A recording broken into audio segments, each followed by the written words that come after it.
तर विधानसभेमध्ये जाऊया तर ज्या ठिकाणी पेपर फुटी संदर्भात चर्चा सुरू आहे तो तेव्हाही पुण्यामध्ये काय घटना झाल्या हेही मला सगळ्यांना माहिती आहे। म्हणूनच देशाच्या पातळीवर ह्या संदर्भामध्ये पेपर फुटीचे प्रकार अजिबात होऊ नये। अभ्यास करणाऱ्या विद्यार्थ्यांच्यावर अन्याय होतो आणि जसं त्यांनी सांगितलं सन्माननीय नाना पटोलेंनी की बोगस विद्यार्थी बसतात आणि ते चांगल्या विद्यार्थ्यांचं नुकसान करतात।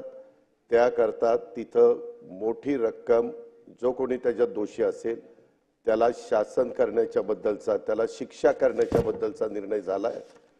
स्वतः केंद्र सरकारने त्याबद्दलचं बिल ताबडतोब त्याच्याबद्दलचा अध्यादेश काढलेला आहे आणि त्याच्याचबरोबर नुसतं तसं केलं नाही तर आर्थिक बाबतीमध्ये देखील खूप मोठ्या प्रमाणावर दंड त्याला लावण्यात आलेला आहे। माझा स्वतःचं असं मत आहे की हे सगळं झालं असताना आता इथून पुढे पेपर फुटीच्या संदर्भातले जे प्रकार घडायचे त्याच्यामध्ये अनेक जण इन्व्हॉल्व आहेत असंही पुढे आलंय। त्याची चौकशी चाललेली आहे। वेगवेगळ्या यंत्रणा त्याच्या संदर्भातली चौकशी करतायत आणि त्याच्यात कुणालाही पाठीशी घातलं जाणार नाही। मधल्या काळात आम्ही असाही प्रयत्न केला की देश पातळीवरती परीक्षा होती तर वेगवेगळ्या राज्याच्या पातळीवरती परीक्षा घेता येईल का, राज्यांना तसा अधिकार देता येईल का, त्याही बद्दल केंद्राने सांगितलं की ते आम्ही तपासून बघू।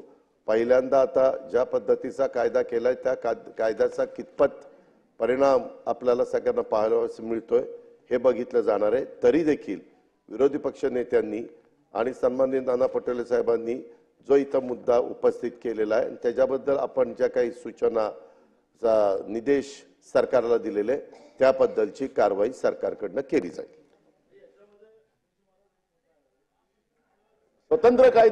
स्वतंत्र कायदा महाराष्ट्रामध्ये या पेपर फुटीच्या मॅटर मध्ये राज्य सरकार करणार का? अनेक राज्यांनी केले। त्याला जन्मठेपेची शिक्षा दिली, कोट्यावधीचा दंड ठोकला।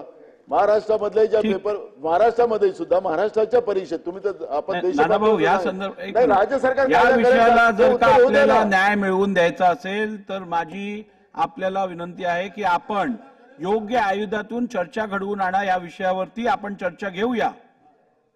नानांनी नाना पटोले साहेबांनी परत मुद्दा उपस्थित केला, सजेशन फॉर ऍक्शन। ठीक